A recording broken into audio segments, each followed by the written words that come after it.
Bienvenidos nuevamente a conectarte con nuestro canal y por unos minutos a compartir de esta reseña del libro de John MacArthur, Memoria de dos hijos. Probablemente el nombre John MacArthur no necesita mayores introducciones. MacArthur fue un teólogo, autor y pastor de la iglesia Grace Community Church en California. Él pasó a la eternidad, como probablemente muchos sepan, el año pasado, pero no sin dejar una marca importante en un número de áreas concerniente a la educación de nuevos líderes, a la predicación y proclamación de la verdad del Evangelio. Hoy en día puedes escuchar sus enseñanzas, lo puedes hacer descargando la aplicación Gracia a Vosotros o en tu computador o tablet si vas a gracia.org. Este libro cuenta con 230 páginas, de modo que no es tan largo, probablemente podrías leerlo en un par de semanas. Algo que me gustó de este libro es que no solo cuenta con un índice temático, sino también contiene un índice de versículos bíblicos. El lenguaje y el estilo es fiel a MacArthur, por lo tanto no vas a tener problemas de poder llegar a comprender las ideas. Él es muy profundo en sus ideas, pero también es fácil para poder comprender. Este libro está basado en la parábola del hijo pródigo, la cual se encuentra allá en el Evangelio según San Lucas capítulo 15.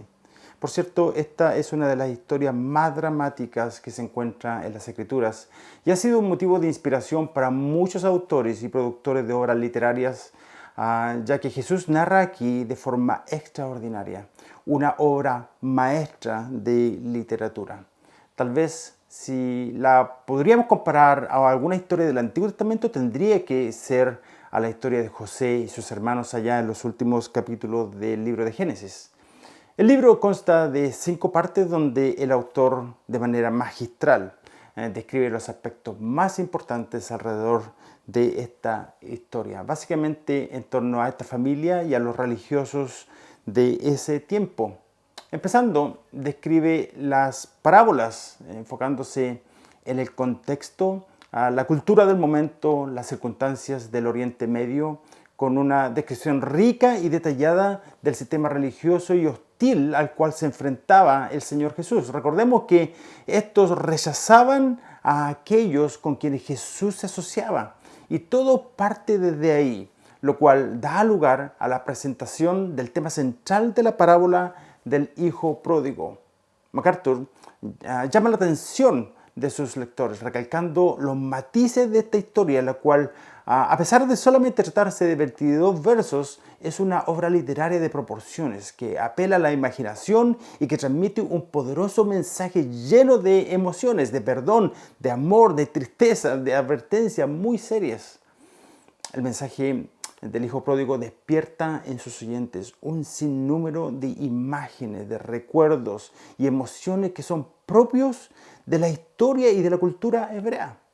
Esto nos lleva a señalar que esta parábola no se encuentra encapsulada por sí misma, sino que forma un conjunto con las inmediatamente anteriores en el mismo capítulo 15 de Lucas, desplegando así el contenido principal, el cual es el gozo rebosante del Salvador por la redención de los pecadores que estaban perdidos dentro del contexto cultural del momento, lo cual podría tal vez ser un poquito difícil de poder comprender para una cultura tan distante como la nuestra. El autor señala que el desprecio de parte del hijo a su padre y la rebelión merecía como mínimo una bofetada pública, y no se descarta que podría haberle declarado muerto, haber hecho un funeral simbólico y todo. Aquí Jesús difícilmente pudo haber presentado al hijo pródigo con una imagen de mayor vergüenza y desfachatez. Sin embargo, se describe al padre mostrando una clemencia extrema, pintando así una imagen de Cristo. El padre perfectamente pudo haber repudiado al hijo pródigo, pero estuvo dispuesto a soportar el rechazo a su tierno amor. De esta manera, el autor describe a cada componente de esta familia disfuncional, porque aunque los fariseos podrían pensar que el hijo pródigo no tenía derecho a la redención, el hermano mayor también era culpable de solo amar la riqueza del padre y no a él mismo. Luego, el libro describe con detalle lo que pudo significar para el hijo pródigo el malgastar los bienes de su padre y enseguida enfrentar lo inesperado. Aquí el autor comunica varias reflexiones recalcando lo difícil que pudo ser para alguien que daba por sentado que la vida era naturalmente fácil y quien además había tomado de balde las comodidades que papá le había provisto en casa. Estas reflexiones llegan a ser más agudas aún cuando se considera el giro importante que da esta historia cuando después de un tiempo al pródigo le comenzó a faltar. Hubo una hambruna en la tierra, pero Jesús no ofrece mayores detalles porque esa no era una realidad tan lejana para sus oyentes como lo es para la mayoría de nosotros en el siglo XXI, ¿verdad? De modo que el autor dedica algunas páginas para describir esa terrible realidad a través de la historia. Pero a medida que se desarrolla la historia, el hijo pródigo continúa en su camino descendiente. Eso causa repugnancia y desprecio por parte de los fariseos y escribas. Aquí el autor hace un paréntesis para describir la naturaleza del pecado que nos afecta a todos, incluyéndote a ti y a mí. La relación en esta historia con el Padre es una reflexión de que al pecar mostramos un desprecio por Dios, por su amor, por su gracia y por su santa autoridad, de modo que somos merecedores de su justo juicio. Este desprecio, en pocas palabras, comunica un deseo de que Dios estuviera muerto. Esto no es nada extraño hoy en día. Probablemente todos hemos visto cómo las personas abiertamente rechazan la autoridad de Dios y su orden divino. El autor llama a una reflexión profunda señalando que la imagen del hijo pródigo no solo representa al peor de los pecadores, sino a todo pecador no redimido, separado de Dios y sin esperanza en el mundo, quienes huimos de Dios sin tomar en cuenta su amor, sin apreciar todo lo bueno que nos da y sin respetar su honor. Pero luego la historia continúa y da paso a lo que todos hemos estado esperando y es el momento central de la parábola, y lo que queremos ver es que el hijo pródigo reaccione, recapacite y encuentre la libertad, ¿verdad? Pero lo anterior no sucede antes de que experimente un arrepentimiento verdadero. En la soledad en que se encontraba, hallando un lugar para la reflexión en relación a dónde le había llevado su pecado, el libertinaje, sus malas decisiones y sus deseos de alejarse lo más posible de la casa de su padre. Si conocen la historia, probablemente se darán cuenta que a estas alturas todo indica que su arrepentimiento es genuino. Pero recordemos que el arrepentimiento para los fariseos no habría de ser suficiente, ¿verdad? Recordemos que esta parábola no va dirigida a nosotros, sino a los escribas y fariseos. Lo dice en el principio del capítulo 15 de Lucas. Y ellos pensaban que el pecado del pródigo era imperdonable y que como mínimo el pródigo tendría que pasar un largo tiempo de castigo y un gran esfuerzo para poder ganar la clemencia de su padre. Por lo tanto, probablemente estarían de acuerdo con el plan que el hijo pródigo se trazó para volver a casa en el versículo 18 y 19. Los fariseos esperaban que el muchacho recibiera lo que merecía en una medida completa. Sin embargo, la historia relata que entre la vida y la muerte el muchacho va camino a casa. Dependiendo de la misericordia del Padre, si él le daba la espalda como merecía, estaría completamente perdido. Aquí el autor describe con lujo de detalles todo lo que podría haber significado el hecho de que el padre observó al hijo cuando aún estaba lejos, revelando que el padre estaba ansioso por ver a su hijo e iniciar el perdón y la reconciliación. Pero, de acuerdo a MacArthur, toda la actitud del padre habría sido un acto vergonzoso y una falta de decoro, especialmente cuando éste corre y abraza a su hijo. Añade que el correr en esa cultura no pertenecía a hombres maduros, sino a niños o tal vez a siervos. Pero el padre corre en lo que aparece como la parte más conmovedora de la parábola. contra las burlas, el asombro y el desprecio, el Padre corrió y se humilló de la misma manera que lo hizo Cristo, quien por el gozo puesto delante de él soportó la cruz, despreciando la vergüenza, ¿cierto? Lo dice en Hebreos capítulo 12. Aquí el autor nos escatima una reflexión rica para expresar con profundidad lo que significó que el Padre se echara sobre el cuello de su Hijo. En pocas palabras, el Padre echó el reproche que le correspondía al Hijo sobre sí mismo, convirtiéndose él mismo en reproche, echando sobre sí la desgracia del joven, renunciando a todos los derechos del Padre sin siquiera preocuparse de su propio honor, aún en esa cultura donde el honor parecía todo, ¿verdad? En las palabras de MacArthur, ese abrazo con besos repetidos fue un gesto que no solo significaba el delirante gozo del Padre, sino también su completa aceptación, amistad, amor, perdón, restauración y total reconciliación. Fue una forma deliberada y efusiva de señalar a toda la aldea que el Padre había perdonado por completo a su Hijo sin ningún reparo y titubeo. He aquí la riqueza de esta hermosa parábola. Aunque Jesús no menciona directamente las doctrinas de la expiación y la justificación, Él confronta a través de esta historia la insistencia de los fariseos de que los pecadores podían expiar sus pecados a través de ciertas obras o de esta manera ganarse el perdón y favor de Dios. Ahora, esta gracia de parte del Padre habría de cambiar para siempre al Hijo menor, quien ahora tenía razones más que suficientes para alejarse del pecado, ser fiel a su Padre, amarle y servirle con alegría. Ahora los fariseos probablemente pensaban que el Padre se había vuelto loco al malgastar tanto en el pródigo, quien solo merecía la ira y el castigo. Para ellos su actitud deliberada de bondad era vergonzosa. El autor subraya luego las implicaciones de los regalos que el Padre hace al Hijo: el vestido, el anillo y las sandalias.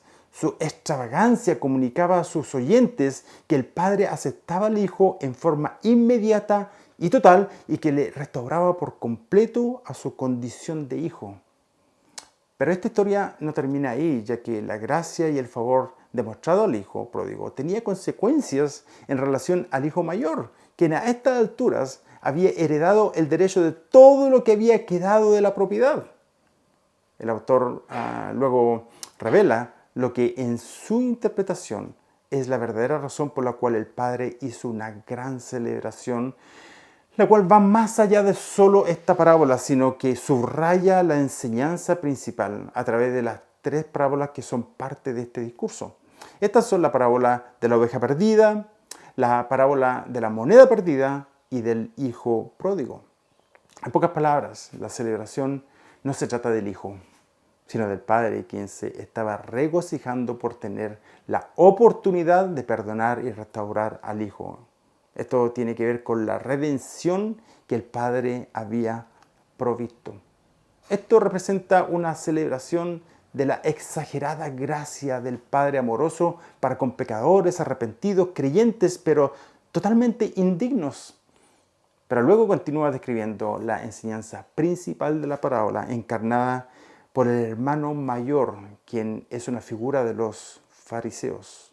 Y la encarna en el sentido que el autor da evidencia clara de la relación distanciada y separada del hijo mayor, la cual muestra una realidad de que era culpable de rebeldía tanto como el hermano menor, pero solamente diferente, y el padre lo sabía. Su actitud de sospecha, codicia, resentimiento, indiferencia y la relación rota con su padre y su hermano eran evidentes. Todo esto era una verdadera reflexión de los fariseos, que muy probablemente pensaban que la actitud del hermano mayor era la correcta. Después de todo, el hermano mayor siempre estuvo en casa, ¿verdad? De modo que los fariseos pensaban que no necesitaban de la gracia del Padre. Tal como el hijo mayor, ellos pensaban que ya habían ganado la aprobación del Padre. Por lo tanto, pensaban que no había por qué dársela a alguien más. El hijo mayor estaba consumido consigo mismo y era tan rebelde a su manera como lo había sido el pródigo en su necedad. Y esto quedó demostrado al no querer tener ninguna parte en la fiesta. El no querer entrar era la actitud y las quejas. El gozo es el tema dominante y repetitivo de las tres parábolas. El único que rechazaba la invitación a gozarse era el hijo mayor. En pocas palabras, la situación de ambos hijos no era tan diferente, ya que ambos necesitaban el perdón, la gracia, la misericordia del Padre. Aquí el autor recalca la gracia de Dios, el cual es un tema principal de la parábola encarnada en el perdón del hijo pródigo. Para quienes escuchen, se arrepientan y se vuelvan a Cristo, reciben perdón total y son cubiertos de inmediato con el manto de perfecta justicia divina, la cual es totalmente necesaria e indispensable para poder algún día disfrutar la eternidad con el Señor. Casi al final, el autor analiza de forma magistral los puntos en que los hermanos coinciden, se parecen y difieren, incluyendo la verdadera motivación por la cual el primogénito nunca se fue de casa y la manera como esto afectaba su relación con su padre. Es más, toda su expresión delataba que en realidad deseaba que el hermano menor y el padre hubiesen muerto. Esto llegaba a ser evidente en la descarga emocional y rebelde en su reclamo al padre. Esta es una historia con giros sorprendentes, con detalles muy profundos que toca a todos los corazones. Pero al final Jesús se aleja y deja la historia inconclusa y sin solución para el padre y el hijo mayor. ¿Por qué? Bueno, porque Jesús quería recalcar la súplica. Se trataba de una reflexión en la advertencia a los fariseos, a quienes está dirigida esta historia, y para todos los que creen ser merecedores de la gracia y el favor de Dios, y en el fondo creen que sus buenas obras les son suficientes para posicionarse correctamente delante de Dios. De modo que este es un libro muy hermoso, donde destilan las emociones, la esperanza, la reflexión profunda a partir de esta obra maestra del Señor Jesús. Te animo a obtener este libro y es mi deseo que su contenido no resulte solo en un conocimiento académico, sino que se transforme en cambios prácticos en tu relación con el Señor. La verdad es que es muy difícil aprender en profundidad acerca del hijo pródigo y permitir que tu vida de oración, por ejemplo, continúe siendo la misma. Espero que este libro te inspire, te dé aliento. Si necesitas ser animado, consolado o alentado, este libro te puede ayudar. Si encuentras que el fuego en tu vida espiritual ya se apaga, este libro te puede ser de gran ayuda para crecer y ser fortalecido en tu determinación a seguir a Cristo. El tiempo se nos va muy rápido, lo dejamos hasta aquí y te animo a que si este segmento te ha sido de bendición, que lo compartas y le des un me gusta. Esto nos ayudará a llegar a más personas a través de las redes sociales. Será entonces hasta pronto.